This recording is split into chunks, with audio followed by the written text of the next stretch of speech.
La primera elección presidencial y el fraude de 2006. El 19 de enero comencé la campaña presidencial en Metlatónoc, en la montaña de Guerrero, una de las regiones más pobres del país. Una vez más, quise dejar de manifiesto mi compromiso con los desposeídos y olvidados de México. Durante 10 meses de precampaña y campaña, recorrí 140,000 kilómetros de autopistas, carreteras y caminos de terracería para llegar a ciudades y pueblos de todas las regiones de México. Realizamos 681 mítines y nos reunimos con 3,500,000 personas. Desde el principio opté por apoyarme en la gente para hacer campaña. La idea fue desatar la creatividad y el ingenio de los mexicanos, como había sucedido ya durante el movimiento contra el desafuero. De esta forma, muchas mujeres y hombres se convirtieron en promotores del cambio, se dedicaron a convencer a vecinos, familiares y compañeros de trabajo. Corrían la voz, elaboraban volantes y los distribuían. Hacían sus propias cartulinas, mantas, banderas, pintaban bardas y colocaban la propaganda en casas, autos o centros de trabajo. En fin, puedo decir que esta lucha la hicimos entre todos y que así se debe seguir haciendo. Otra característica fue que la campaña no se limitó a la publicidad o a la mercadotecnia, porque no se trataba de introducir un producto al mercado, sino de postular y transmitir ideas para la transformación del país. Además, las campañas que se sustentan únicamente en la publicidad requieren mucho dinero y nosotros no estábamos dispuestos a conseguirlo a cambio de subordinar principios y decisiones futuras, sometiéndonos a grupos de intereses creados a cambio de financiamiento electoral. Desde el principio dije que no quería llegar a toda costa a la presidencia de la República ni dejar trozos de dignidad en el camino. Con mucha claridad, sostuve que no quería el cargo para pasármela pagando facturas a potentados o al hampa de la política, que no quería llegar atado de pies y manos, sino con absoluta libertad para poder cumplir con el compromiso de transformar al país. Debe saberse que varios de los hombres más ricos de México me ofrecieron dinero. Nunca acepté. Sostengo que quien acepta este tipo de ayuda termina sometiéndose y pierde su libertad. En los niveles de la política mafiosa que imperaba en el país, nadie da nada sin pedir algo a cambio. Con esa consideración en mente, me negué a reunirme con el Baester Gordillo. Muchos, incluidos los paladines de la llamada izquierda moderna, podrán decir que política es negociación. Sí, siempre y cuando no se comprometan principios y se pierda la dignidad. Ahora más que nunca, quien gobierne México necesita autoridad moral.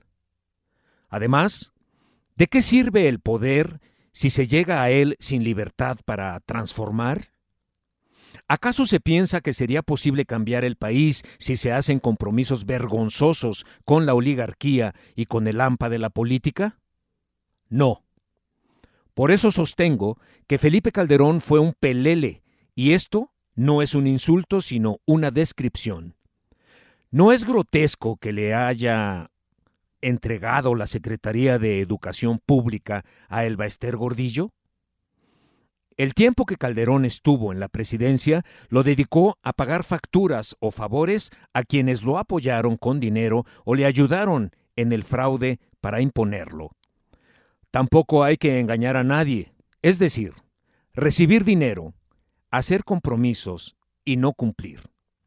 Eso es perverso y temerario.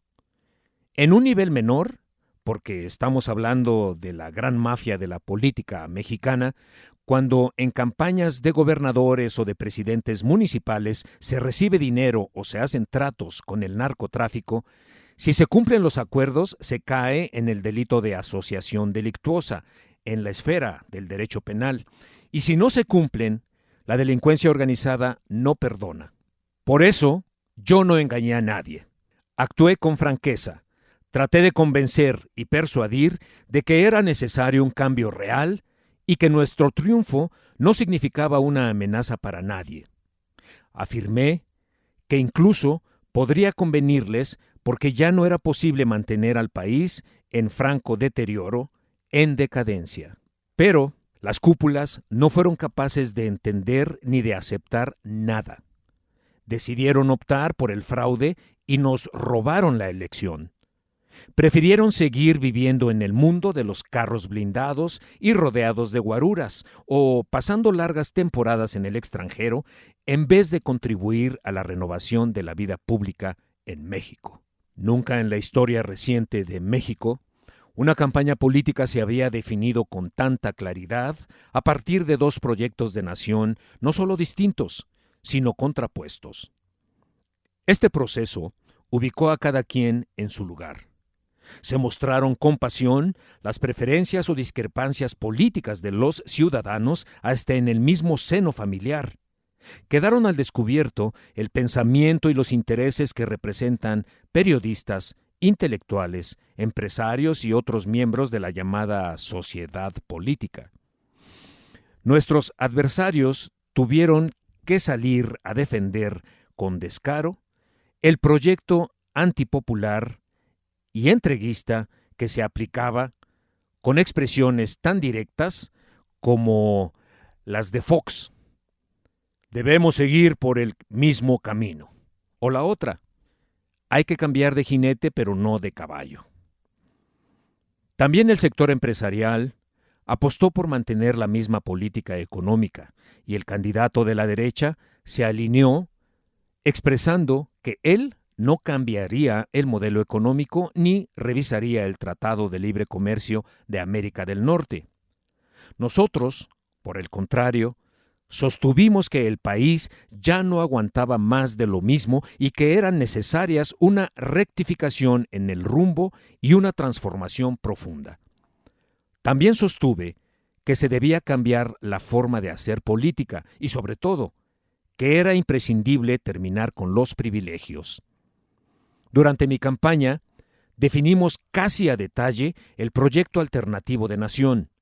Dijimos que, al llegar a la presidencia, nos comprometeríamos a reactivar la economía, a generar empleos y a garantizar mejores condiciones de vida para la mayoría de nuestro pueblo. Sacaríamos al campo del abandono en que se encontraba. Se fomentaría al sector agropecuario, pesquero y forestal. Apoyaríamos a comuneros, ejidatarios y a pequeños propietarios. Se fijarían precios de garantía. Se protegería a los productores nacionales como lo hacen casi todos los gobiernos del mundo. Impulsaríamos la industria de la construcción, no solo porque hacía falta crear infraestructura y realizar obras públicas, sino porque de esa manera reactivaríamos rápido la economía y se generarían muchos puestos de trabajo. Fomentaríamos el turismo para generar divisas y empleos, protegiendo el medio ambiente y el patrimonio histórico y cultural. Modernizaríamos el sector energético para convertirlo en palanca del desarrollo nacional.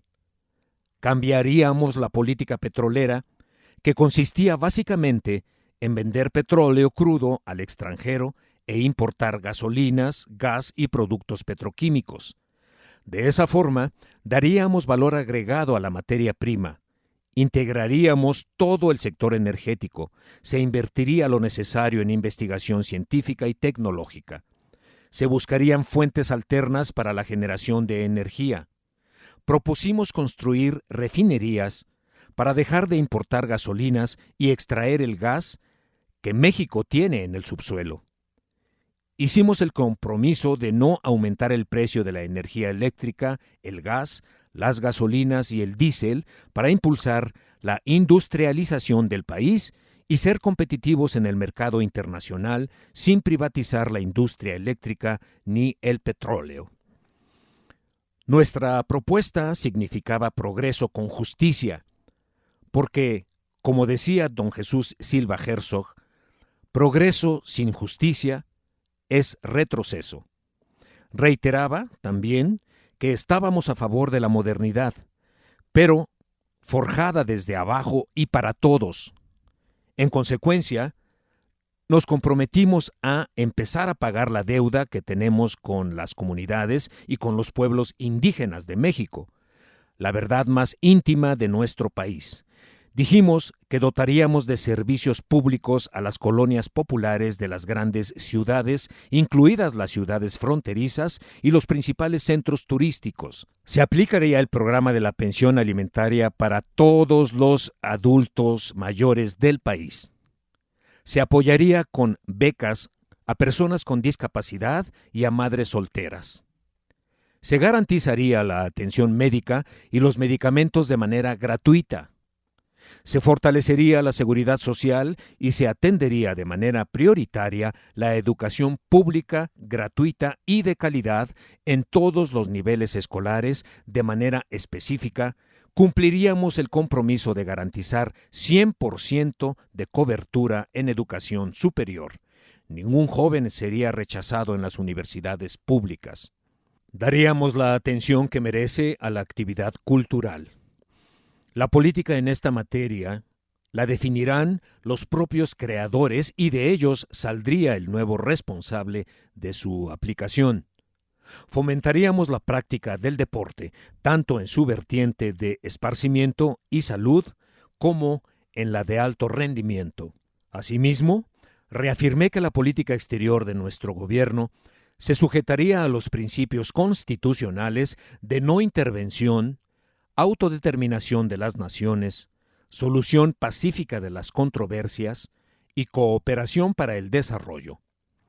Tener buenas relaciones con todos los pueblos y gobiernos del mundo porque llevaríamos a cabo una política exterior mesurada, nada protagónica. No seríamos candil de la calle y oscuridad en nuestra casa. Aplicaríamos el criterio de que la mejor política exterior es la interior, en el entendido de que, si hacemos bien las cosas en nuestro país, si hay progreso, justicia, seguridad y paz social, van a respetarnos afuera. Dijimos también que no nos meteríamos en asuntos de otros pueblos y otros gobiernos porque no queríamos que nadie interviniera en los asuntos que solo competen a los mexicanos, como país libre y soberano que somos. Y subrayé que el presidente de México no sería pelele de ningún gobierno extranjero. Propusimos dar un enfoque social al problema de la inseguridad pública. Sostuvimos que la mejor manera de enfrentar la delincuencia es crear mejores condiciones de vida y de trabajo para nuestro pueblo, sin dejar, por supuesto, de atender los efectos. Combatiríamos la corrupción en los cuerpos policíacos, no permitiríamos ninguna forma de asociación entre la delincuencia organizada e instancias o personas del gobierno, porque en ese caso no hay fronteras, no hay autoridad. No caeríamos en la torpeza de combatir a una banda y proteger a otra. La ley, dijimos, se tiene que aplicar por parejo y sin contubernio. También expresé que aspirábamos a establecer en México la justicia en el marco de la libertad y el respeto. Gobernaríamos con apego a la Constitución y a las leyes. Se fortalecería la división y el equilibrio entre los poderes. No se permitirían violaciones a las garantías individuales y a los derechos humanos. Demostraríamos que la gobernabilidad es posible sin autoritarismo y sin represión, y cumpliríamos con la responsabilidad del gobierno de mantener la estabilidad social y política. Una autoridad democrática, explicamos, tiene que garantizar la gobernabilidad mediante el diálogo, el acuerdo y la tolerancia, sin recurrir a presión. Me comprometí a hacer valer el principio juarista de nada por la fuerza, todo por la razón y el derecho. Ofrecimos garantizar la libertad de expresión, la libertad religiosa, la libertad de crítica, el derecho a disentir y los derechos de las minorías. También repetí muchas veces que la venganza no es mi fuerte. No odio, no albergo rencores. Soy un hombre feliz. Lo único que quiero, y por lo que he luchado, y seguiré luchando hasta que me retire de la vida pública, es contribuir a lograr una sociedad mejor, sin clasismo, racismo, discriminación ni privilegios. Es más, el domingo 28 de junio de 2006, en el Zócalo, en el acto del cierre de campaña, dije que inmediatamente después del triunfo electoral convocaría a representantes de empresarios, de las iglesias, de la sociedad civil, a representantes de indígenas, campesinos, obreros, profesionales e intelectuales para construir un acuerdo, un nuevo pacto nacional, con el propósito de desterrar el influyentismo, la corrupción y la impunidad, y encauzar a México por el camino del progreso, la justicia y la verdadera legalidad. Durante la campaña, siempre expliqué de manera sencilla cómo íbamos a financiar el desarrollo del país y a cumplir con nuestros compromisos. Ante la insistencia de nuestros adversarios acerca de que nuestra propuesta de crecimiento, empleo y bienestar provocaría el endeudamiento del país, dije muchas veces que actuaríamos de manera responsable, mantendríamos el control de las variables macroeconómicas y no habría déficit público. Es decir, no gastaríamos más de lo que recaudáramos. Se garantizaría la autonomía del Banco de México y se controlaría la inflación. En pocas palabras, habría un manejo técnico, no ideológico, de la economía. Además, sostuve que nuestra fórmula para financiar el desarrollo no requería la contratación de deuda pública ni de aumentar o crear nuevos impuestos. Nuestra propuesta para obtener recursos y financiar el desarrollo se sustentaba como ahora en tres grandes decisiones. Primero, combatir la corrupción. No permitir que se robaran el presupuesto que es dinero del pueblo. Siempre he sostenido que nada ha dañado más al país que la deshonestidad de los gobernantes. Esa es la causa principal de la desigualdad social y económica. Siempre he creído también que no solo hay que combatir la corrupción por razones de índole moral, sino también porque con ello se liberan fondos para el desarrollo. Segundo, implementar una política de austeridad de Estado para impulsar el crecimiento y garantizar el bienestar. Para lograr propósito se reduciría el costo del gobierno para la sociedad. Teníamos bien estudiado cómo ahorrar 100,000 millones de pesos desde el primer año, lo cual implicaba terminar con los privilegios en las altas esferas del gobierno.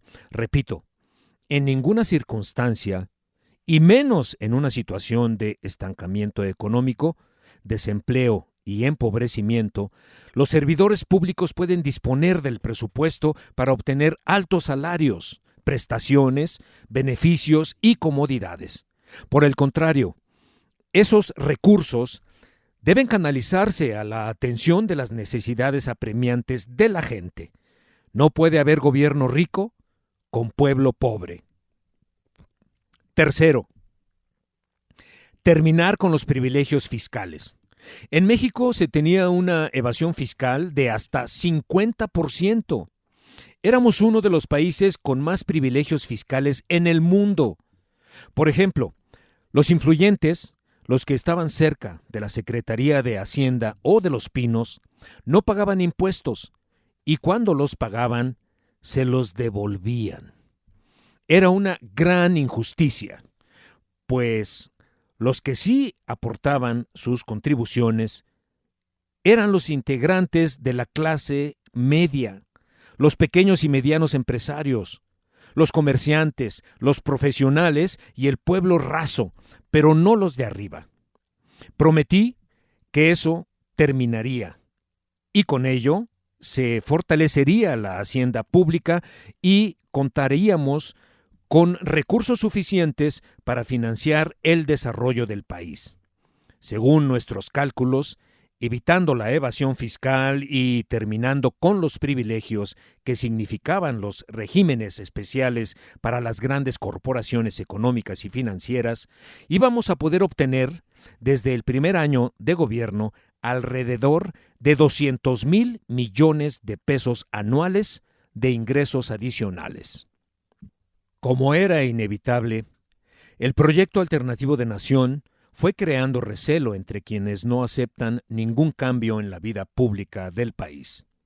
No olvidemos que, a pesar de los grandes y graves problemas nacionales y, sobre todo, de la crisis económica y de bienestar social que se padecía, el régimen de corrupción y privilegios era benéfico para una pequeña élite que se había enriquecido obscena y descaradamente al amparo del poder público. Aún con la cacareada salida del PRI de Los Pinos y la llegada de Fox, en México siguió mandando una oligarquía con fachada de democracia. La alternancia fue una burda simulación. El trabajo de Fox y de Salinas consistió en unir al grupo de potentados en contra de nosotros. Ellos fueron los principales orquestadores de toda la campaña que desembocó en el fraude electoral. Fox siempre utilizó la investidura presidencial y los recursos del Estado para impedir por todos los medios que yo llegara a la presidencia de la República. De hecho, convirtió la residencia oficial de Los Pinos en la casa de campaña del candidato de la derecha. Se dedicó de principio a fin a hacer el trabajo sucio en mi contra. Por ejemplo, en noviembre de 2005, le pidió al presidente del Partido Verde Ecologista, Jorge Emilio González Martínez, que se uniera en coalición con el PAN y ayudara a Felipe Calderón porque yo representaba un peligro para México. El diálogo fue grabado por el propio González Martínez. En fin, es vergonzosa la manera en la que Fox degradó su responsabilidad de jefe de Estado y se comportó como jefe de grupo o de camarilla. Como decía, la presidencia alineó en nuestra contra a la cúpula del sector empresarial. Los más importantes hombres de negocios vinculados al poder se unieron con diversas motivaciones para apoyar abiertamente al candidato de la derecha. En ello tuvieron una actuación muy destacada Gastón Azcárraga y Claudio X González, presidente y expresidente respectivamente del Consejo Mexicano de Hombres de Negocios. El primero le había ayudado a Fox con recursos durante su campaña en el 2000 y en pago, prácticamente le regaló la Compañía Mexicana de Aviación. Azcárraga fue uno de los traficantes de influencias más beneficiados del sexenio. Según la revista Expansión, ocupaba el lugar 55 entre los hombres más ricos de nuestro país y en los primeros años del gobierno espurio de Calderón saltó al 7º lugar. En cuanto a Claudio X González, había sido por muchos años presidente del consejo de la empresa Kimberly-Clark de México y fue asesor económico de Carlos Salinas de Gortari. Como es lógico, estos dos personajes siempre nos vieron con malos ojos y se dedicaron a hacer labor en el interior del gremio empresarial en contra de nosotros. También participaron en la campaña los presidentes de los organismos de segundo rango del sector empresarial. Cabe decir que la mayor parte de estas corporaciones, cámaras y consejos está representada por gerentes o empresarios que actúan como empleados de los grandes hombres de negocios y desde tiempo atrás están vinculados al PAN. Por ejemplo, antes de ser secretario de Gobernación, Carlos Abascal había sido presidente de la Confederación Patronal de la República Mexicana, Coparmex, y quien durante la campaña era representante de este organismo, Alberto Núñez Esteva, se atrevió a decir en Mérida, Yucatán, que habían hecho la guerra sucia en mi contra, porque el futuro lo conquistan los audaces. La jornada, 27 de octubre del año 2006. A esta misma pandilla pertenece José Luis Barraza González, el entonces presidente del Consejo Coordinador Empresarial, un panista de Chihuahua vinculado a la histórica familia Terrazas, que se dedicó de tiempo completo a atacarnos. Otro personaje que se empleó a fondo en contra de nosotros fue el banquero Roberto Hernández, uno de los traficantes de influencias más beneficiados de la política económica neoliberal. En esta historia, todos tienen nombre y apellido. No podemos referirnos a cada uno de los perjudicados porque son millones, pero sí a los beneficiados, que han sido muy pocos. Este es el caso de Roberto Hernández, quien antes se dedicaba a la especulación financiera y en el gobierno de Salinas, a raíz de la privatización de los bancos, de la noche a la mañana apareció como el principal accionista de Banamex. Desde entonces, Roberto Hernández tuvo mucha influencia política. Primero, apoyaba al PRI. En 1994 aportó $3 millones a la campaña de ese partido, como aparece en el estado de cuenta del fideicomiso F/1718-0 del Comité Ejecutivo Nacional del PRI, Banca Cremi, en el periodo del 26 de julio de 1993 al 29 de octubre de 1994. Es necesario recordar que en vísperas de las elecciones presidenciales de 1994 declaró: si pierde el PRI, la fuga de capitales alcanzará $50,000 millones. Se irán a las nubes las tasas de interés, se restringirá el crédito bancario y se profundizará el desempleo. En efecto, todo eso pasó, pero no porque haya perdido el PRI, sino por la crisis que ocasionaron el saqueo y el desbarajuste financiero durante el salinismo. Lo inaudito es que, a pesar de la crisis de diciembre de 1994, que dejó sin patrimonio y afectó a millones de mexicanos, Roberto Hernández, en vez de salir perjudicado, se benefició, cayó parado. Fue uno de los banqueros rescatados en demasía por el FOBAPROA y conservó la propiedad del banco. En este caso, no podría aplicarse la máxima de Keynes, según la cual un buen banquero no es aquel que prevé el peligro y lo evita, sino aquel que cuando está arruinado, lo está de una manera convencional y ortodoxa, junto con todos sus colegas, para que así nadie pueda echarle la culpa.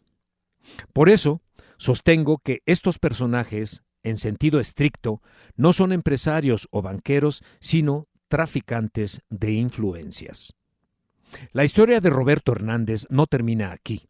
En la campaña del año 2000, además de apoyar al candidato del PRI, con mucho olfato y oportunismo, también aportó a la campaña de Fox, quien había estudiado con él. De modo que, al integrar el nuevo gobierno, Fox, por su recomendación, puso en la Secretaría de Hacienda a Francisco Gil Díaz, quien había sido subsecretario de esa dependencia durante el gobierno de Salinas y posteriormente se había convertido en director de Avantel, una de las empresas del banquero. No es extraño que el primer gran negocio turbio realizado en la administración foxista haya sido precisamente la venta de Banamex a Citigroup. El banco del que Roberto Hernández era el principal accionista fue vendido en $12,000 millones sin pagar un centavo de impuestos. Este tipo de operaciones no se da en ningún lugar del mundo.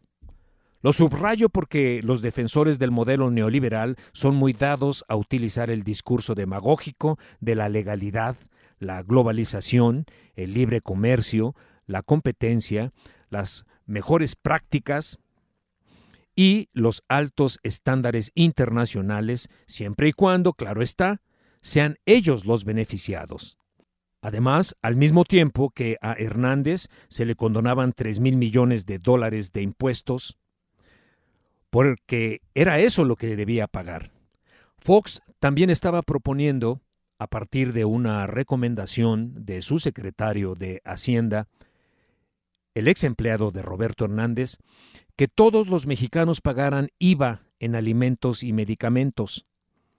Como es obvio, a Roberto Hernández no le convenía que nosotros ganáramos la presidencia de la República. Ya desde el desafuero, en una reunión con sus socios, sugería que se debía actuar en mi contra sin contemplaciones, que cuando mucho habría 1 o 2 meses de protestas callejeras y que él ni siquiera estaría en el país porque pensaba permanecer una buena temporada en el extranjero. Durante la campaña me encontré con él en una reunión del Consejo de Administración de Televisa. Me invitaron y acepté participar en un encuentro llevado a cabo en Valle de Bravo. En esa reunión expliqué por qué se debía cambiar la política económica en curso y argumenté sobre la necesidad de una renovación tajante de la vida pública. Les hablé con franqueza porque no utilizo un doble discurso, no me gusta dorarle la píldora a nadie. Lo que digo en un mitin ante la gente es lo mismo que sostengo en una entrevista en medios de comunicación o lo que comento en este tipo de reuniones.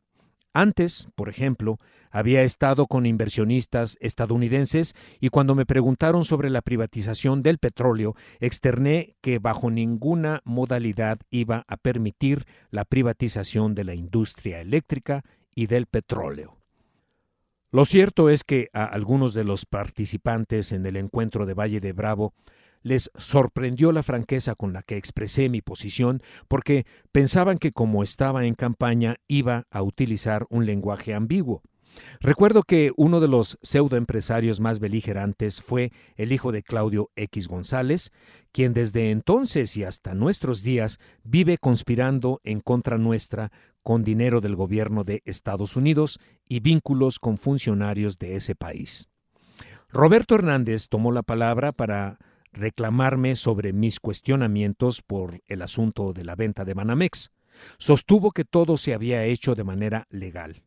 Yo le contesté que, aún aceptando sin conceder, como dicen los abogados, que fuera legal, a todas luces había sido una inmoralidad no pagar los impuestos por la venta del banco. Pero hay que aclarar que tampoco fue legal. Es producto del más descarado influyentismo. De manera expedita, 5 dependencias del gobierno federal autorizaron la compra-venta y se aparentó que la operación se llevaba a cabo en la Bolsa Mexicana de Valores para no pagar impuestos. Hay que tomar en cuenta que existía un ordenamiento legal que exentaba del pago de impuestos a quienes obtenían ganancias en la compra-venta de acciones de la empresa o de las empresas que cotizaban en la bolsa. Sin embargo, Citigroup no cumplía con este requisito porque sencillamente no cotizaba en la bolsa. Fue una tranza.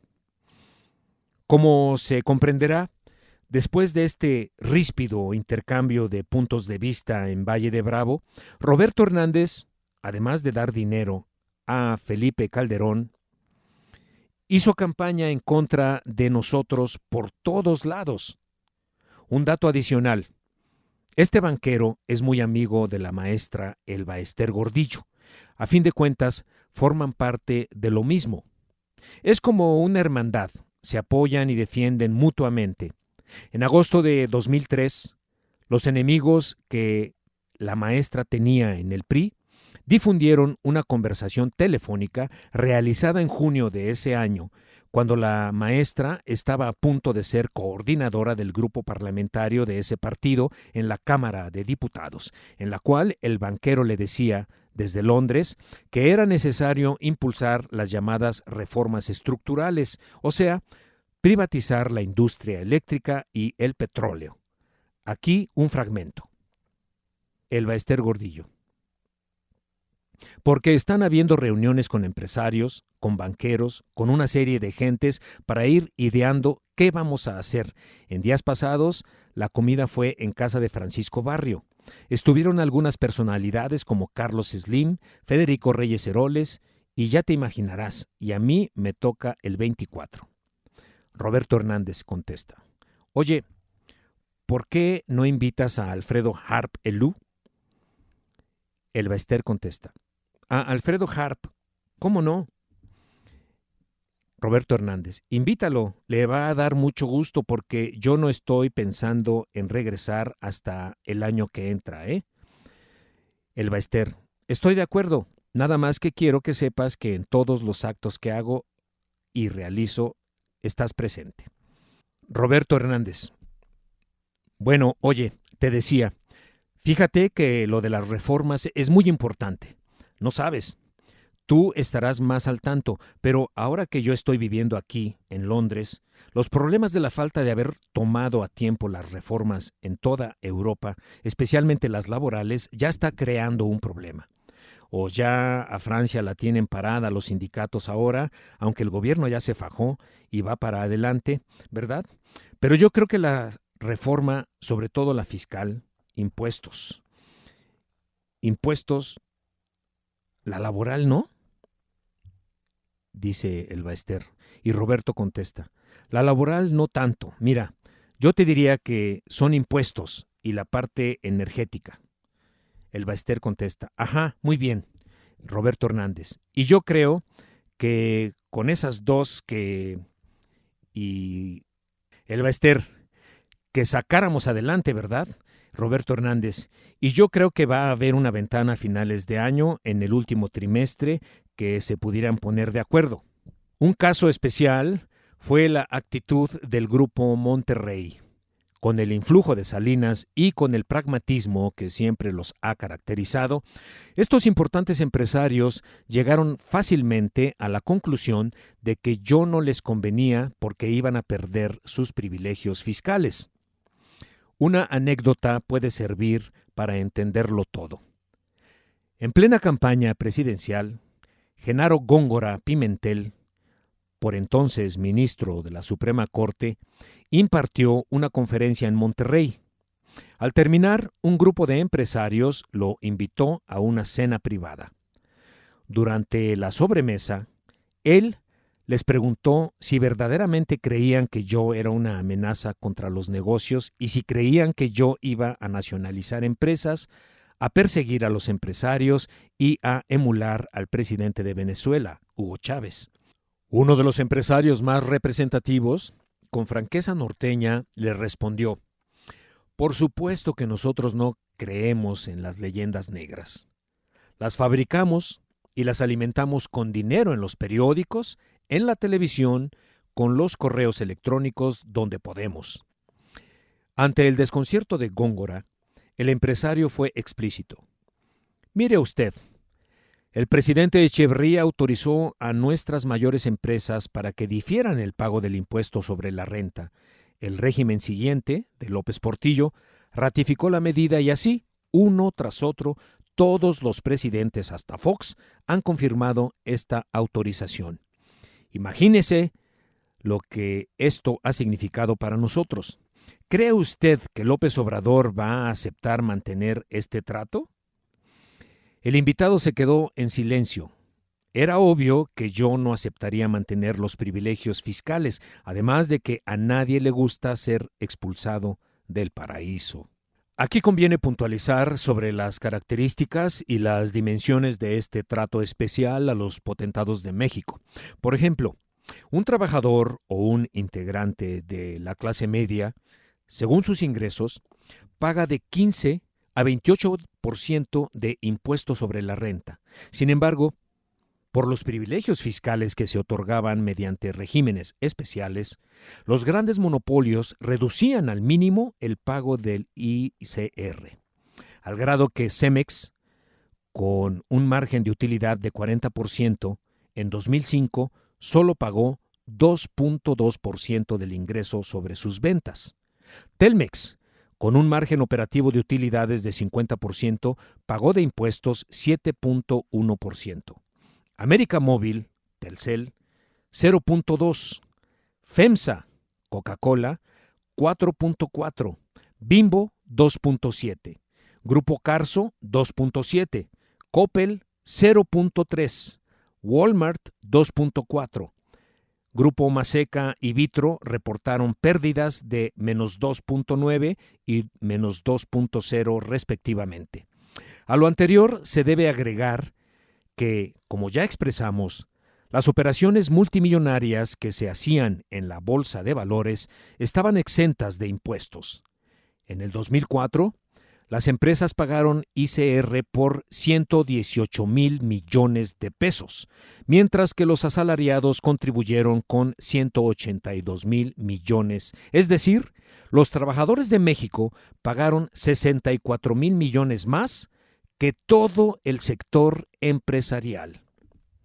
Esto, a pesar de que en el mismo año, según cifras oficiales, las empresas recibieron 60% del ingreso nacional y los trabajadores apenas 30%. Por si fuese poco, a estos hijos predilectos del régimen se les permitían prácticas monopólicas, por lo cual cerraban la pinza para obtener utilidades que difícilmente habrían podido alcanzar sus homólogos en otros países del mundo. Las prácticas monopólicas vigentes durante el periodo neoliberal siempre perjudicaban a los consumidores y en especial a la clase media, porque la clase baja apenas sobrevivía. Carecía del mínimo poder adquisitivo necesario. Recuérdese que en ese entonces el salario mínimo en México era una 10ª parte del existente en Estados Unidos. En contraste, los cobros de bienes y servicios en nuestro país eran extremadamente exagerados. Por ejemplo, en 2007, los mexicanos pagábamos por el cemento gris 223% más que los estadounidenses, 260% más por Internet de banda ancha, 31.2% más por la telefonía celular, 88% más por servicio telefónico de línea fija, 230% más por llamadas de larga distancia nacional, 116% más por electricidad residencial de alto consumo, 131% más por electricidad comercial, 36% más por electricidad de alta tensión, 99% más por la gasolina magna, 22% más por la gasolina premium, entre 109 y 162% más por las tarjetas de crédito, 116% más por televisión por cable, 126% más por crédito a la vivienda y 3,600 más por comisiones bancarias a compras con tarjeta en almacenes. Lo anterior explicaba, en parte, por qué éramos un país de oligarcas gordos y pueblo flaco. Esto explica también por qué a Fox y a Salinas no les costó mucho trabajo reagrupar a estas élites para hacernos la guerra. La injerencia de Fox en el proceso electoral no tuvo límite. Desde el principio, hubo plena correspondencia entre gobierno federal y el equipo de campaña de Felipe Calderón y ambos hacían reuniones conjuntas. La coordinación era plena. Por ejemplo, iba Calderón a un estado y detrás iba Fox, o al revés. Iba primero Fox y después Calderón. Incluso planeaban y coincidían hasta en el manejo del discurso, todo armado en común acuerdo. La secretaria de Desarrollo Social, Josefina Vázquez Mota, fue la coordinadora de la campaña de Calderón para manejar con propósitos electorales los padrones de beneficiarios de los programas de gobierno. Se utilizó abiertamente el gasto público para apoyar al candidato del PAN. Entre enero y mayo del año 2006, el gasto público registró un crecimiento en términos reales de 12.5% respecto al mismo periodo del año anterior. Funcionarios de diversas dependencias federales actuaron como comisionados políticos en los estados y de manera directa o por medio del secretario de Gobernación, el presidente se dedicó a presionar a los gobernadores del PRI y del PRD para conseguir el apoyo a favor del candidato de la derecha. Los que no estuvieron de acuerdo fueron bloqueados y les retuvieron los recursos de las participaciones federales. Pero lo más deleznable de todo fue la guerra sucia. De manera permanente, Fox utilizó los medios de comunicación para atacarme. El régimen contrató a 2 publicistas extranjeros, Dick Morris, de Estados Unidos, y Antonio Solá, de España. Mercenarios que crearon la leyenda negra sobre mi persona e idearon la propaganda fascista, según la cual yo era un peligro para México. Desde Los Pinos se enviaron millones de correos electrónicos para difamarme impunemente, todo lo cual fue denunciado y probado. No obstante, aun cuando la Fiscalía Especializada en Delitos Electorales de la PGR aceptó que se habían enviado 7 millones de correos desde Los Pinos, resolvió que no había delito que perseguir. La fiscal María de los Ángeles Fromow usó como argumento algo verdaderamente absurdo.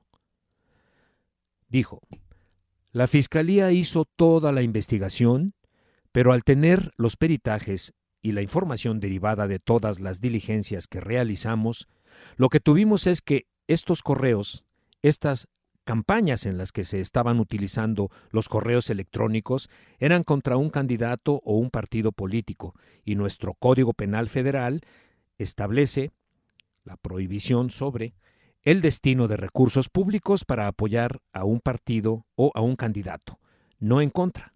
Es decir, que la prohibición era para apoyar a un candidato, pero en este caso no se interpretó que los correos sirvieran para apoyar a Calderón, sino que eran para atacarme, lo cual no configuraba, según su razonamiento, ningún delito. En forma paralela, se desarrolló una campaña profesional de alta intensidad a través de Internet para destruir mi imagen con base en información y argumentos falsos. No se trató de una acción espontánea de ciudadanos, sino de una campaña orquestada por profesionales, los cuales realizaron una operación similar con llamadas telefónicas mediante el uso de call centers para calumniarme e infundir miedo a la gente. Se llegó al extremo de llamar a mi casa. Contestó mi hijo, Gonzalo, y cuando le preguntaron por quién iba a votar y respondió que por mí, le replicaron que si no sabía que yo había endeudado a la Ciudad de México y que, si llegaba a la presidencia, les quitaría sus casas a quienes tuvieran más de una, entre otra serie de mentiras. En plena guerra sucia, en una entrevista, Denise Merker le preguntó a Calderón: ¿aceptaste hacer una campaña tan fuertemente negativa, digamos, hablando tan mal del adversario, porque sentiste que era la única posibilidad de remontar las encuestas en un momento donde parecía realmente que Andrés Manuel era inalcanzable? La respuesta fue: la campaña negativa fundamentalmente corrió por cuenta del Partido Acción Nacional. Y cuando ella le insiste: ¿estabas de acuerdo con eso?, riéndose y haciéndose el chistoso agregó: sí gano, Denise. Como dicen en mi tierra, haiga sido como haiga sido. Este es el mequetrefe que llegó con fraude a ser presidente de nuestro gran país. Toda esta guerra sucia sucedió en el marco de un acuerdo entre Fox, Calderón y los dueños de Televisa, y fue precisamente en coincidencia con la aprobación en el Senado, el 31 de marzo de 2006, y la promulgación por orden de Fox, el 11 de abril de 2006, de la nueva ley de radio y televisión, que permite a las televisoras monopolizar todo el espectro de las telecomunicaciones en el territorio nacional. A partir de entonces, Televisa prácticamente se hizo cargo de la estrategia publicitaria del PAN y transmitió sin límite todos los mensajes negativos en contra de nosotros, con el emblema de ese partido, del Consejo Coordinador Empresarial y de supuestas organizaciones civiles. A partir de entonces, nos exigió pago por adelantado para transmitir nuestros mensajes y, con el pretexto de que no estábamos al corriente, dejó de transmitir nuestra propaganda durante una semana. Además, en la campaña de Calderón se usó a raudales dinero de procedencia desconocida. De acuerdo con la empresa Verificación y Monitoreo, contratada por el periódico El Universal, el gasto acumulado por Calderón rebasó el tope de campaña establecido por el IFE. Tan solo del 19 de enero al 28 de junio de 2006, los anuncios de candidato del PAN en la Ciudad de México, Guadalajara y Monterrey fueron equivalentes a 617,109,873 pesos, contra un límite de 651,428,441.67 pesos. A esto habría de agregar el gasto de las campañas paralelas en contra de nosotros y para favorecer al candidato de la derecha que llevaron a cabo las empresas Jumex y Sabritas, el Consejo Coordinador Empresarial, la Asociación Civil Ármate de Valor, Víctor González Torres, el Dr. Simi, y Demetrio Sodi. Según el IVOPE, entre todos ellos, erogaron 348,032,631 pesos, sin incluir otros gastos en publicidad regional, en radio, ni los desembolsos para la promoción del voto, la estructura electoral y el pago a publicistas. Durante toda la campaña, el IFE, que debía actuar con imparcialidad, se convirtió en un ariete del partido de la derecha. Conviene recordar que cuando se eligió en la Cámara de Diputados al consejero presidente y a los consejeros electorales de este organismo, las propuestas del PRD fueron desechadas y todos ellos fueron nombrados por el PAN y por la entonces coordinadora del grupo parlamentario del PRI, Elba Ester Gordillo, quien en términos prácticos fungió como aliada del PAN. Como era de esperarse, el IFE no hizo nada para detener la guerra sucia y el Código Federal de Procedimientos Electorales fue violado impunemente. Ese ordenamiento vigente señalaba: es derecho exclusivo de los partidos políticos contratar tiempos en radio y televisión para difundir mensajes orientados a la obtención del voto durante las campañas electorales. En su artículo 48, párrafo 1. Asimismo, establecía que en ningún caso se permitirá la contratación de propaganda en radio y televisión en favor o en contra de algún partido político o candidato por parte de terceros. Este es el artículo 48, párrafo 13. La parcialidad del IFE fue puesta en evidencia por el tratamiento diferente que dio a las intervenciones del expresidente de España, José María Aznar, y del presidente de Venezuela, Hugo Chávez. Cuando intervino Aznar a favor de Calderón, el IFE se abstuvo de actuar. En cambio, cuando Chávez respondió al spot del PAN en el que lo involucraban, de inmediato el instituto condenó la actitud del mandatario venezolano. Es más, el Tribunal Electoral del Poder Judicial de la Federación ordenó el retiro de algunos spots, pero el IFE no hizo caso. Como se recordará, la campaña negra empezó con un ataque del presidente de la República por mi ofrecimiento de reducir los precios de los energéticos. El ataque presidencial se repitió y ante ello respondí con la expresión: «Cállate, chachalaca». A partir de mi respuesta, el PAN sacó un spot en la televisión relacionado con el presidente de Venezuela y el IFE guardó silencio. La coalición, por el bien de todos, pidió que fuera retirado. El Tribunal Electoral ordenó el retiro, pero el Consejo del IFE se negó, de modo que el caso fue nuevamente al tribunal, que volvió a ordenar su retiro. Pero para entonces ya había transcurrido más de un mes de estar al aire el spot que nos calumniaba. Por cierto, cállate, chachalaca, es una expresión tropical que se usa hasta en familia, en Tabasco y en otras partes.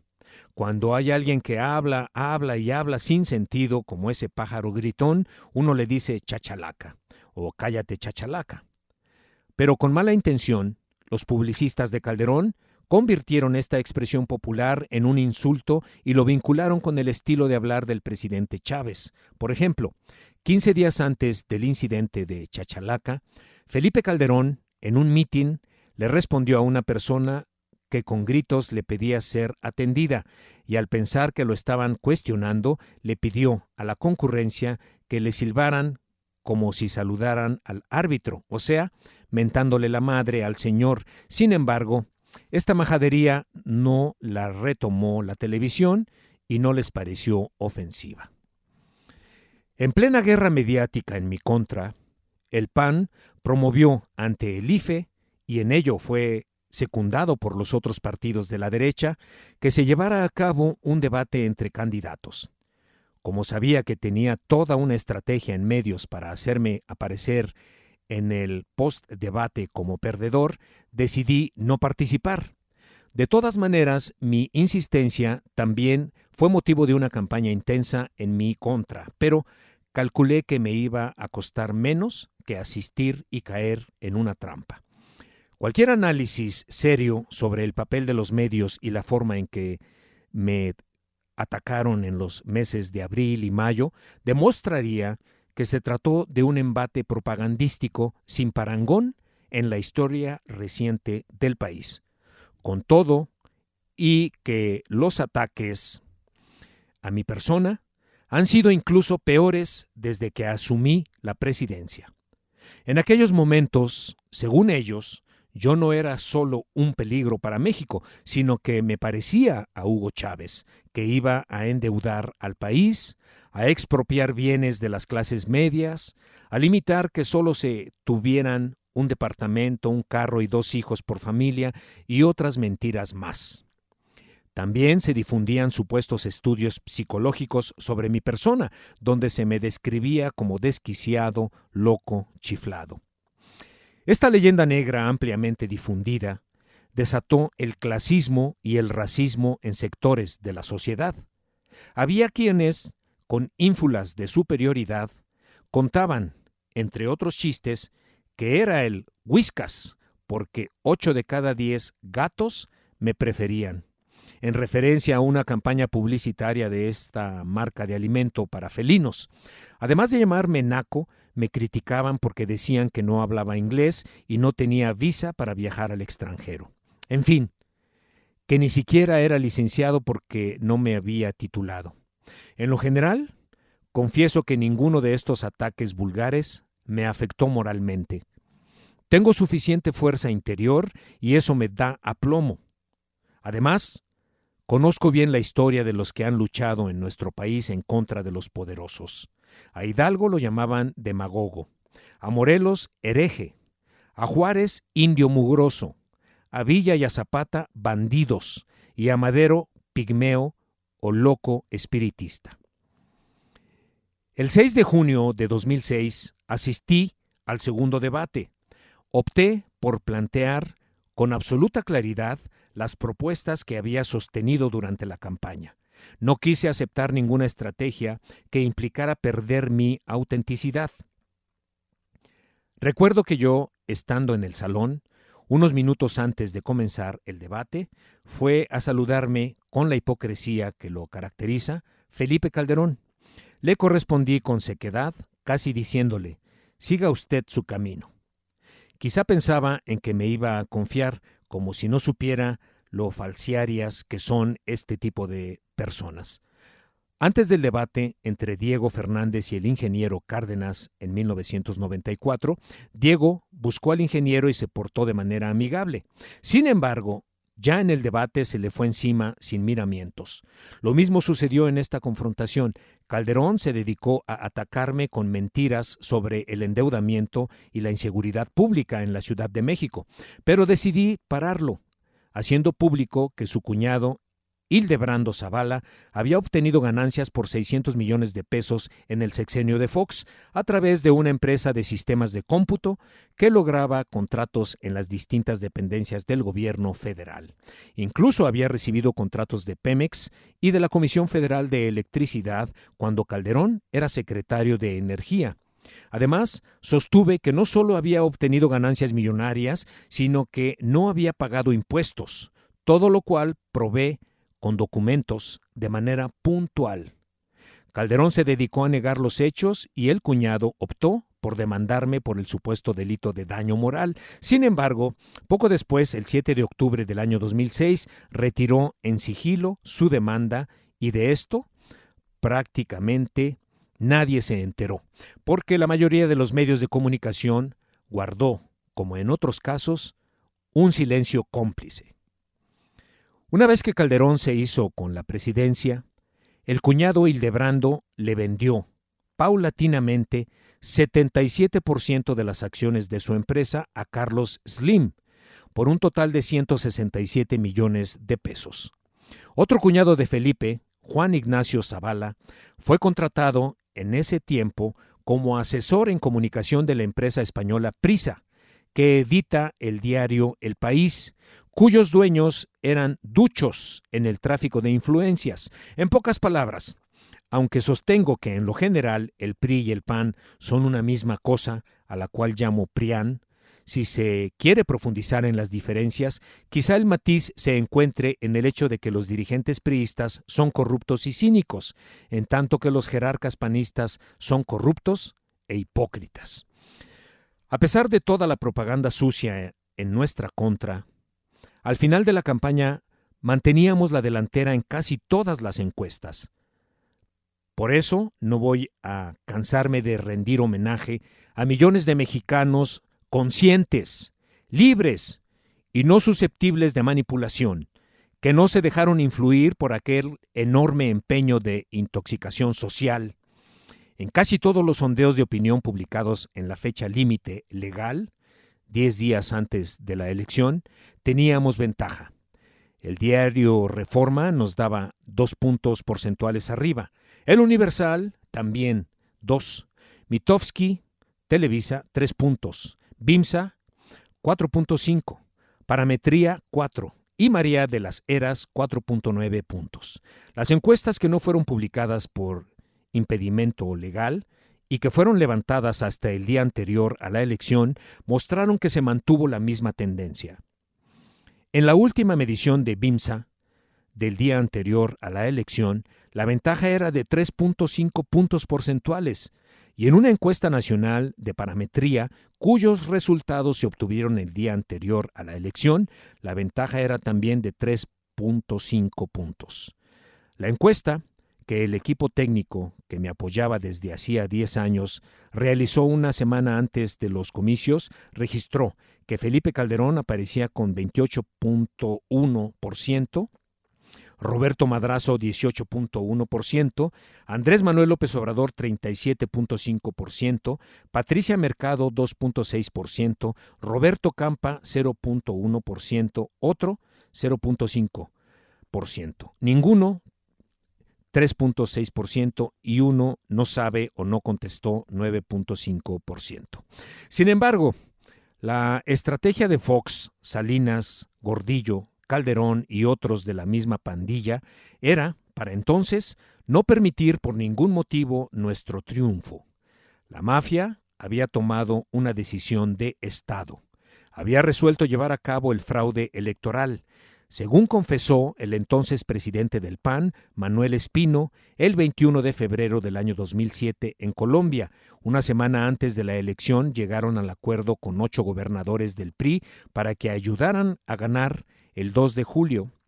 En este contexto, debe interpretarse la llamada telefónica de Elba Ester Gordillo, realizada el día de la jornada electoral al gobernador de Tamaulipas, Eugenio Hernández Flores, en la cual la maestra le dice que ya es el momento de definirse y que venda el favor a Calderón. Estamos hablando de que esta comunicación telefónica se llevó a cabo 2 o 3 horas antes del cierre de las casillas. Como es obvio, la intervención del gobernador no fue para ordenar que simpatizantes del PRI, ya prácticamente en las filas, votaran a favor de Calderón, sino para realizar el fraude electoral. Además, se dio a conocer otra llamada que tuvo lugar al día siguiente de la elección, en la cual, Pedro Cerizola, en ese momento secretario de Comunicaciones y Transportes del gobierno federal, le agradece al gobernador de Tamaulipas por su colaboración e incluso le reconoce que cumplió en demasía. Pedro Cerizola, Eugenio Hernández, secretario, dice: buenas tardes, ¿cómo estás, Pedro? Y Pedro Cerizola dice: pues muy agradecido, creo que te sobregiraste. Y dice: no, hombre, Pedro Cerizola, con mucho gusto y mucho aprecio. Miren las vueltas que da la vida. Los mismos panistas, favorecidos con el fraude, mantuvieron 6 años en prisión a Eugenio Hernández, acusado por el exgobernador de ese partido, Francisco García Cabeza de Vaca, de corrupción, peculiar trama para una novela surrealista. Hace poco comenté en una conferencia mañanera que la maestra Elba Ester Gordillo había recibido de Calderón, en pago por ayudarle en el fraude electoral, la Subsecretaría de Educación Pública, la Lotería Nacional y el ISSSTE. Aseguré que ella le entregó esta última institución a Miguel Ángel Yunes, quien la saqueó sin límite. La maestra contestó por medio de un tuit que luego borró. Desde antes de la elección, la maquinaria propagandística del régimen hablaba de un empate, a fin de preparar a la opinión pública para el atraco. Ya sabían cómo iban a maniobrar, pero necesitaban justificarlo. Tenían que difundir que estaba muy cerrada la elección, que había un empate técnico en las encuestas y así, el 2 de julio, cometer el fraude a favor del candidato del PAN, como en efecto lo hicieron. El mismo Fox habló con los directivos de Televisa antes de la difusión de la última encuesta de Mitofsky, con el propósito de que alteraran el resultado y reportaran empate técnico.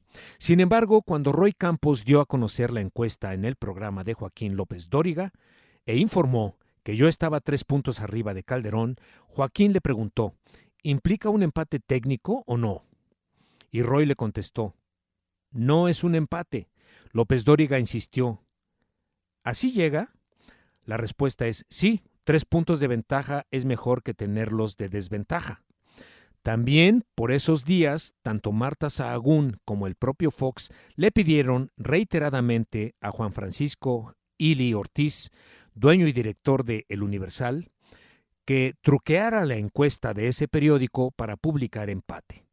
Llegó a tal punto esta actitud inmoral que el día 22 de junio, 10 días antes de la elección, cuando se reunió en el Club de Industriales de la capital del país con el Grupo por México, integrado, entre otros, por Carlos Slim, el cardenal Norberto Rivera, Olegario Vázquez Raña y Juan Francisco Ili Ortiz, pidió de manera abierta que ayudaran a Calderón. Pero no solo eso. Antes de entrar al salón, llamó a Ili Ortiz a una salita del club para insistirle en que modificara la encuesta y, como Ili se resistía, llegó a ofrecerle a cambio la concesión de un banco. Se podría decir que no es cierto y que Juan Francisco, quien me platicó a detalle esta indecencia, me mintió. Pero resulta que 10 días antes de que dejara la presidencia de la República, Fox entregó varias concesiones para la operación de bancos, todo esto en complicidad con el secretario de Hacienda, Francisco Gil. La pregunta es, ¿a quién se las dieron? Tengo información suficiente para afirmar que, entre otros beneficiarios, están Walmart y Enrique Coppel, de Sinaloa, quien se dedicó a hacer campaña en mi contra en esa región del país. No solo repitió todos los temas de la guerra sucia, sino que envió una carta a los trabajadores de su cadena comercial, conminándolos a votar por el PAN, como también lo hicieron los dueños de otras empresas, de los bancos y de las grandes cadenas comerciales. La constante en el texto de este tipo de cartas era una amenaza al trabajador. Si votas por Andrés Manuel, este centro de trabajo va a cerrar y tú perderás tu empleo, decían. 2 días antes del 2 de julio, sucedió algo muy revelador de todo lo que estuvo en juego durante la elección presidencial. El viernes 30 de junio asistí a una comida a la que me habían invitado los principales directivos de Televisa. Este encuentro se llevó a cabo en la casa de Bernardo Gómez y estaban presentes Emilio Azcárraga Llán, Alfonso de Angoitia Noriega y José Antonio Bastón Patiño, es decir, el presidente y los vicepresidentes de esa empresa. Tras los primeros intercambios de puntos de vista, Emilio Azcárraga me interrogó con mucha seriedad. Tengo información de que vas a expropiar Televisa. Al principio, hasta sorprendido, le respondí que no era cierto. Ellos sabían que yo no estaba de acuerdo con el monopolio que domina la comunicación televisiva, y mucho menos con que quieran convertirse en un poder de facto, por encima de los poderes legal y legítimamente constituidos. No estoy de acuerdo con la República de la Televisión. Sin embargo, nunca he pensado en que el camino para democratizar a los medios de comunicación y garantizar el derecho a la información sea expropiar Televisa o cualquier otra empresa dedicada a ese propósito. Aun cuando, en sentido estricto, casi todos esos medios no informan, sino manipulan. Inmediatamente después de la pregunta de Azcárraga y de mi respuesta, me entregó el texto de un decreto expropiatorio que supuestamente yo presentaría al Congreso el 2 de diciembre del año 2006, es decir, al día siguiente de mi toma de protesta como presidente de la República. El documento, que por cierto quedó en mi poder, está bastante bien hecho porque se redactó precisamente para ser creíble. No solo cuenta con toda la fundamentación legal, sino que detalla la razón social de cada una de las empresas del consorcio, algo que yo mismo desconocía. Se habla de expropiar no solo Televisa, sino también las empresas Grupo Televisa S.A., Corporativo Televisa S.A., Telesistema Mexicano S.A.D.C.B., Corporativo Vasco de Quiroga S.A.D.C.B., G-Televisa-D S.A.D.C.B., Televisión Independiente de México S.A.D.C.B. Siempre he considerado importante saber quién elaboró este documento. Creo que corresponde a Emilio Azcárraga, cómo llegó a sus manos. Pero he guardado silencio, aunque no es aventurado asegurar que pudo haber sido fabricado por el CISEN o por el equipo cercano a Calderón o Fox, incluso con la colaboración de algunos funcionarios de la misma televisora. Lo que sí está claro es que el propósito fue sembrar la desconfianza. Tengamos en cuenta que, si engañaron a muchos integrantes de la clase media, ¿por qué no hacer dudar a quien representaba tantos intereses económicos como Azcárraga Llán? Por eso, es imprescindible que se garantice el derecho a la información por encima de los intereses de grupo, y la mejor manera de lograrlo es democratizar los medios, no expropiándolos, sino abriendo la competencia y evitando los monopolios. También en esto hay que seguir el ejemplo de los liberales de la Reforma y de la República restaurada. El presidente Sebastián Lerdo de Tejada decía que la prensa corrige a la prensa. El día de la elección fui muy temprano a votar, acompañado por mis hijos, y regresé a mi domicilio. Ahí permanecí hasta las 8 de la noche, en mi casa, en compañía de Federico Arreola. Estuve recibiendo los reportes de una encuesta de salida que se contrató a la empresa de la doctora Ana Cristina Covarrubias. Este sondeo consistió en aplicar 38.618 entrevistas inmediatamente después de que los ciudadanos votaron. Fue el ejercicio más grande y riguroso que se aplicó en todo el país el día de la jornada electoral. Desde el primer reporte de las 10 de la mañana hasta el último, siempre nos mantuvimos arriba con un promedio de 3 puntos de ventaja. Este mismo resultado se reflejaba en otras encuestas de salida aplicadas durante la jornada electoral.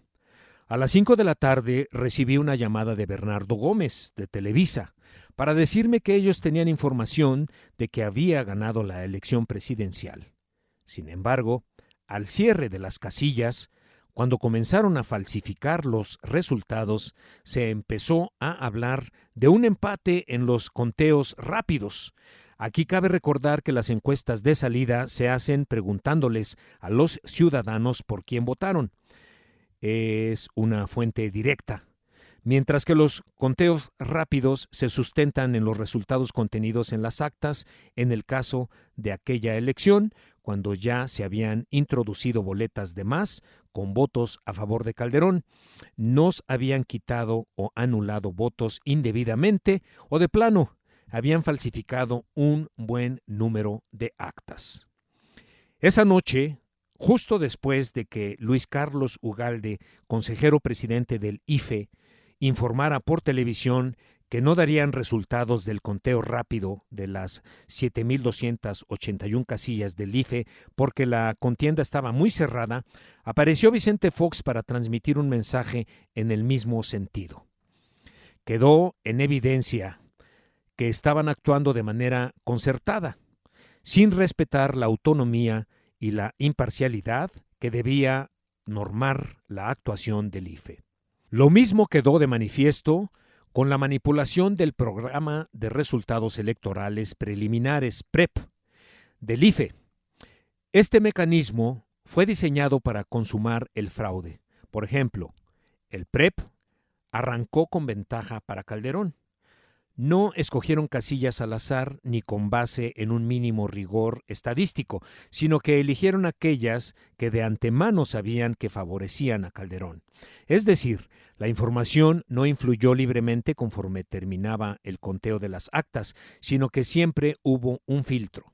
Sobresale también el hecho paradójico de que en una elección tan cerrada nunca hubo un momento en el flujo informativo en el que Calderón apareciera abajo en la votación, a diferencia de lo que normalmente ocurre en comicios muy competidos, cuando los vaivenes entre el primero y el segundo lugar son frecuentes. La tendencia divulgada estaba incluso en contradicción con el informe del propio presidente del IFE sobre el conteo rápido, que, según él, arrojaba en las primeras horas traslape entre los dos candidatos punteros.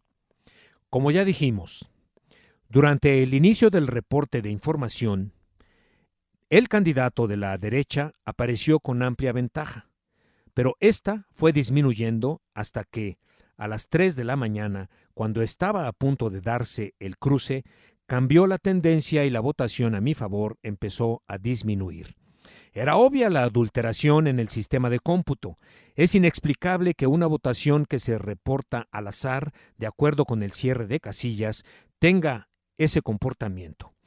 Los distintos estudios matemáticos y estadísticos muestran que el comportamiento de esta información obedece a un diseño predeterminado y no al libre acceso que debió caracterizar la contabilidad de los resultados de la elección en el PREP. La noche del 2 de julio no dormí por estar pendiente de los resultados oficiales. Al día siguiente, en el PREP, aparecía reportado 98.45% de las casillas electorales para presidente de la República, lo que significaba, según el IFE, que solo faltaba por contabilizarse la votación de 2017 casillas. De acuerdo con el PREP, el supuesto resultado de la votación le daba una ventaja a Calderón de 1.04 puntos porcentuales. Ese mismo día, en una conferencia de prensa, demostré cómo nos estaban quitando votos. Unos ejemplos de esto son, en el Estado de México, en la casilla 1019, contigua 3, del distrito 33, donde teníamos 188 votos, en el PREP solo había 88. En la delegación Gustavo Amadero del Distrito Federal, en la casilla 1614 básica, en el PREP aparecían 68 votos para mí, cuando en el acta tenía 168. Asimismo, en la casilla 1501, contigua 2 de Puebla, en la 0955 básica de Jalisco, en la 2662 de Guanajuato, y en 781 casillas más, aparecían en el PREP más votos que el número de ciudadanos de la lista nominal. Además, en el PREP reportaban muchas casillas repetidas donde Calderón ganaba con amplio margen, con el propósito deliberado de inflar la votación a su favor. Lo más importante, denuncié que de manera inexplicable en el PREP no aparecían alrededor de 3 millones de votos. El 4 de julio, el IFE tuvo que reconocer que, en efecto, faltaban por contabilizar en el PREP 11.184 casillas que contenían inconsistencias y que el resultado de estas casillas era de 743.795 votos para el PAN, 809.003 votos para el PRI y 888.971 votos para nuestra coalición, lo cual redujo la ventaja de Calderón en 24 horas de 1.04 a 0.63 puntos porcentuales. Aquí conviene destacar que el IFE nunca aclaró cómo fue que se contabilizaron los votos de las llamadas actas inconsistentes, ni por qué, una vez que entregó a los partidos políticos el llamado archivo de inconsistencias, aparecían 13.432 casillas y no las 11.184 que tuvieron que dar a conocer. El miércoles 5 de julio se llevó a cabo el cómputo distrital. Para entonces, dado el cúmulo de irregularidades que aparecían por todos lados, la gente empezó a demandar que se contaran los votos casilla por casilla. Sin embargo, la instrucción del Consejo General del IFE a los consejos distritales fue que no se permitiera la apertura de los paquetes electorales. En vez de garantizar la transparencia, la consigna fue que se negaran el conteo de votos e incluso envió un memorándum poniendo por escrito esta instrucción. Aún así, en los pocos paquetes que se abrieron, se encontró que siempre el PAN tenía votos de más y nosotros de menos. Por ejemplo, en el Distrito 3 de Querétaro, en el acta aparecían 400 votos para el candidato del PAN, y cuando se hizo el recuento, resultó que solo eran 200. En el Distrito 6 de Guanajuato, en la casilla 1614, contigua 4, de acuerdo con el acta, el candidato del PAN aparecía con 445 votos, y tras el recuento se comprobó que nada más eran 345. En el Distrito 2 de Tlaxcala, en una casilla que se abrió en el acta se registraban 193 votos para el PAN y solo eran 93. En ese mismo estado, en la casilla 3820, en el acta aparecieron 53 votos para nosotros y cuando se abrió el paquete resultó que eran 153. La constante era que siempre aparecían 100 votos de más para el PAN o 100 menos para nosotros. Además, muchos votos nulos realmente eran nuestros. En el distrito de Zacapoaxtla, Puebla, cuando se efectuó el recuento, supimos que nos habían anulado 64 votos de manera injustificada. Reitero, fueron muy pocos los casos en que se abrieron los paquetes electorales, porque siempre hubo oposición de los presidentes de los consejos distritales, quienes contaron con el apoyo de los representantes del PRI y del PAN. No obstante, después del llamado cómputo distrital, Calderón no ganaba con 0.63, sino con 0.58 puntos porcentuales.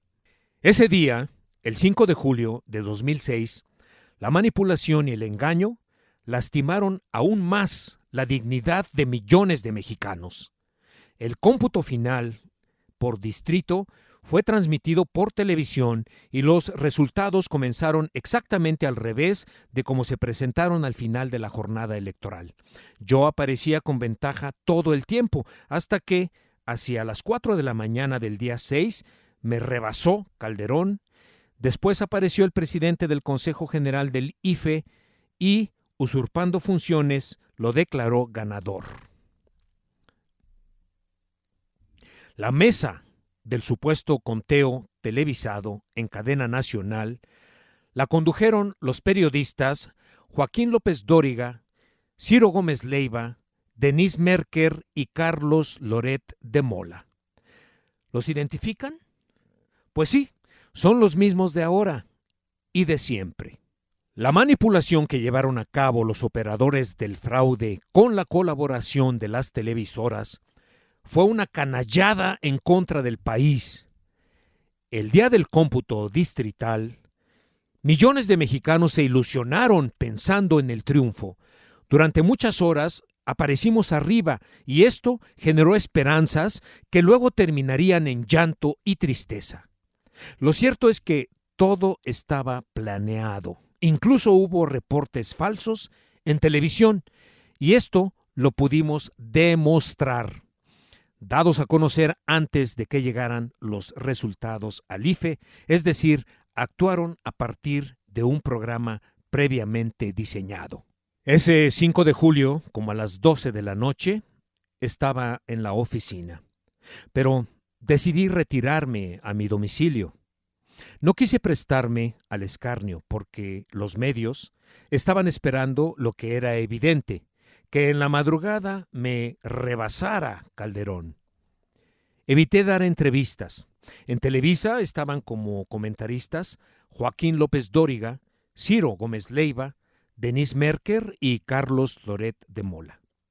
Uno de ellos, Gómez Leiva, comentó que me fui a dormir, que tiré la toalla, que no me importó la gente. Para empezar, ¿qué objetividad puede haber en el manejo de esa información? ¿Cómo comprueban que me fui a dormir? ¿Solo porque me retiré a mi casa? ¿Qué en la casa nada más se duerme? Además, ¿cómo iba a poder dormir en medio de esta terrible situación? ¿Quién va a conciliar el sueño en estas circunstancias? Y, sin embargo, hubo ese juicio ligero, malintencionado. Esos son comentarios irresponsables que padecimos y seguimos padeciendo. Como es natural, esa noche estuve al tanto de todo hasta el amanecer. Me bañé y me fui a la casa de campaña porque tenía una rueda de prensa a las 8 de la mañana. Fue el día en que convoqué a la primera movilización en el Zócalo para el sábado 8 de julio. Ese miércoles 5, hasta los empresarios que estaban en mi contra se alarmaron. Cayeron en la trampa de la manipulación informativa. Por ejemplo, don Isaac Saba, uno de los empresarios más poderosos de México, se preocupó y por ello llamó a Los Pinos, donde le dijeron: todo está bajo control, no se preocupe, y que ya darían información de parte del Consejo Mexicano de Hombres de Negocios, presidido por Gastón Azcárraga. En efecto, como a las 6 de la tarde, el secretario ejecutivo de ese organismo, Emilio Carrillo Gamboa, envió un correo electrónico a los principales potentados de México en el que decía lo siguiente: nunca he tenido duda, nosotros ganamos la elección presidencial. Las pruebas estaban en los propios documentos oficiales. Como pocos, el gran fraude electoral del año 2006 está plenamente documentado, aun cuando destruyeron y quemaron las boletas, como en el fraude para imponer a Carlos Salinas en 1988. En las propias estadísticas del IFE hay un cúmulo de alteraciones. Hasta hace poco aparecían en la página electrónica del IFE 122 casillas cuya votación total es mayor que el número de elecciones inscritos en la lista nominal. A pesar de que, supuestamente, el Tribunal Federal Electoral ya había realizado el cómputo y publicó los resultados oficiales. Todavía se podía ver que había casillas como la contigua 1 del Distrito 4, sección 1449 de Ciudad Valles en San Luis Potosí, donde el PAN aparece con 766 votos y el listado nominal es de 412. o la casilla 798 contigua 1 de Guadalupe, Nuevo León, en la que ese partido obtuvo 786 votos y solo hay 603 electores. Un dato duro, estadístico, comprobable, demuestra cómo en esta elección de Estado, en las casillas donde supuestamente hubo más participación ciudadana o fervor cívico, resultó más beneficiado el candidato de la derecha.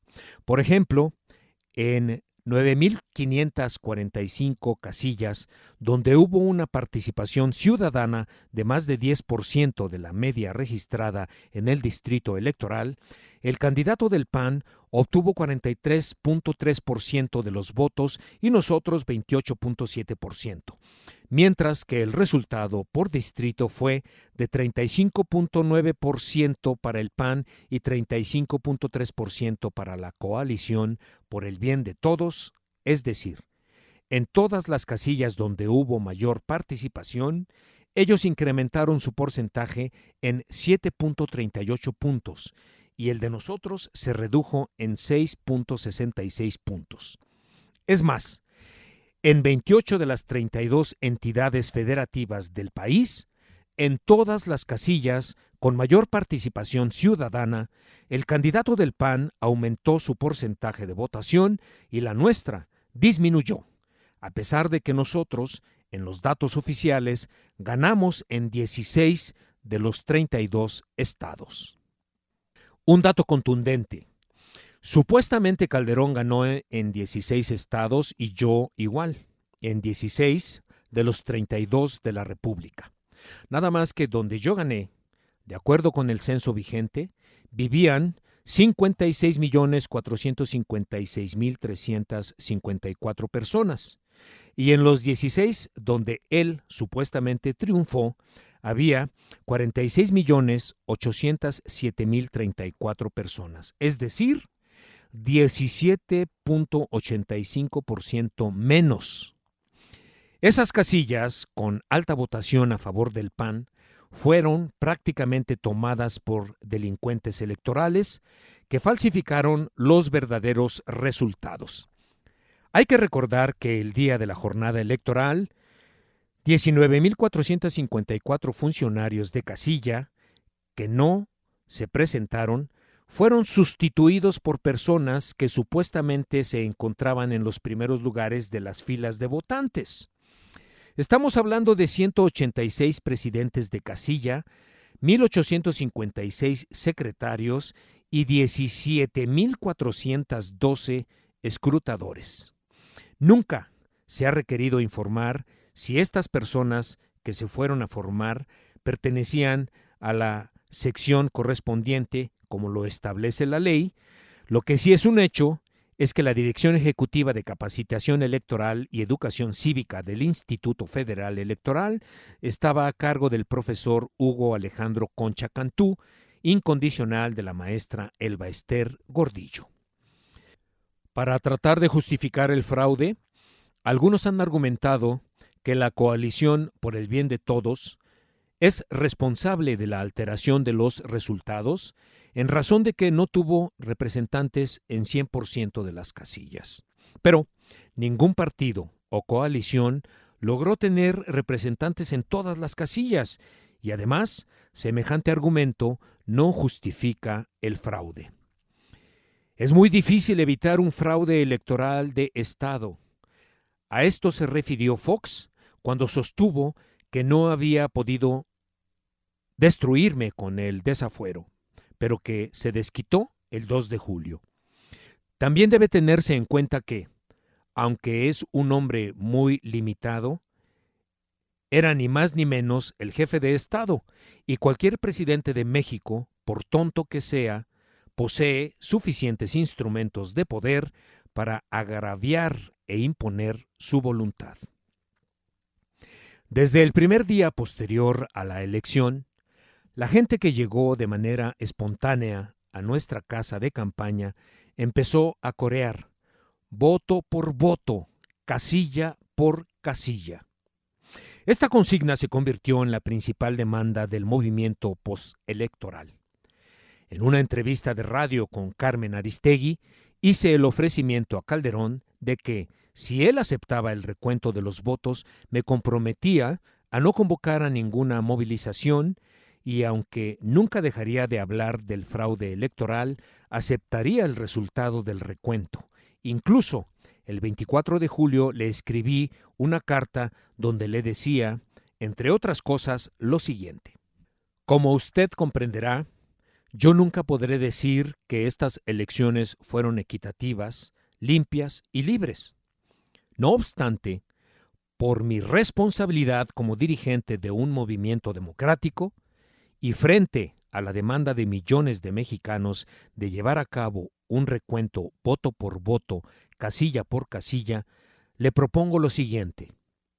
Si usted se pronuncia a favor del recuento de todos los votos y el Tribunal Federal del Poder Judicial de la Federación ordena esta diligencia, yo ofrezco el compromiso de aceptar los resultados si a usted le favorecen y no convocar a más movilizaciones. De la misma manera, usted tendría que aceptar el fallo emitido por el tribunal si resultó triunfador en el recuento.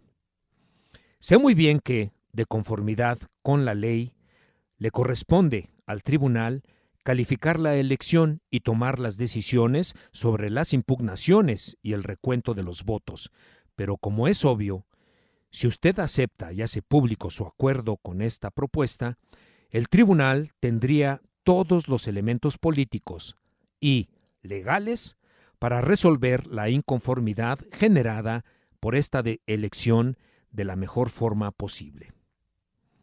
En otras palabras, lo más conveniente para México es que ambos aceptemos el recuento de los votos y nos comprometamos a respetar el resultado. En países democráticos, hay ejemplos en los que el candidato que resulta ganador por estrecho margen ha propuesto revisar las irregularidades y contar los votos, despejando así las dudas sobre su triunfo. Ahí está el caso reciente de Óscar Arias, en Costa Rica, quien, habiendo obtenido el triunfo por pocos votos, pidió que se revisaran todas las denuncias de su adversario y que se contaran manualmente todas las boletas. Al final del recuento se confirmó ganador y su triunfo fue legítimo e inobjetable, lo que fue reconocido por el otro candidato y la sociedad en su conjunto. En caso de que usted no acepte esta propuesta, asumirá su responsabilidad de cara a los mexicanos. Si el tribunal no cuenta los sufragios y avala su triunfo, quedarán para siempre la sospecha o la incertidumbre de que usted no ganó en las urnas y de que hubo fraude en la elección. De ser así, para millones de mexicanos, usted será un presidente espurio y nuestro país no merece ser gobernado por alguien que no tenga autoridad moral ni política. Calderón ni siquiera lo consideró. El mismo día me respondió con el mismo sonsonete hipócrita de que la ley es la ley, dando todo un rodeo, insistiendo en lo obvio, que la elección la hicimos todos y correspondía al Tribunal Electoral resolver sobre la apertura de los paquetes electorales.